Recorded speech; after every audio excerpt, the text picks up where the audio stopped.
કાલનો સૂરજનારાયણ ઉગે અને કાલનો સૂર્યનો અસ્ત થાય ઈ પેલા તારા કપાળમાં હોકી મારનાર અંગ્રેજ ગોલાને આ જગતના ચોકમાં જીવતો રહેવા દો. હું ભગતસિંહ નહીં થયો. બીજા દિવસે અંગ્રેજ અધિકારીનો બંગલામાંથી બહાર નીકળવું, ભગતસિંહ બગીચામાં છુપાણા હતા, એની રિવોલ્વરમાંથી ગોળી છૂટવી, અંગ્રેજ અધિકારીને ભડાકે દીધો. છાપો વાંચતા વાંચતા ભગતસિંહનો બાપ સરદાર કિશનસિંહ ભગતસિંહની માં વિદ્યાપતિ કૌરને બોલાવીને એટલું કહે છે, ખાંભળ્યું કે શું કે આ ખૂનમાં મને ભગતનો હાથ હોવાની શંકા છે.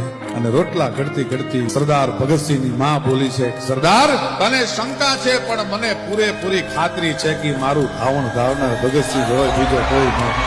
ત્યારે લોક સાહિત્ય નોંધ હોય એમ કે ધરાવીણ ધાનનો નીપજે, કુલવીણ માડું હોય, ઓઢા ઘર જેહલ જખરો કે જેની માં ઓથલ પદની. અરે મનહર મુખે માનુની અને ગુણિયલ હોય ગંભીર, ઈણ મુખે નીર નીપજે ઈ તો વંકડ મૂછાવી.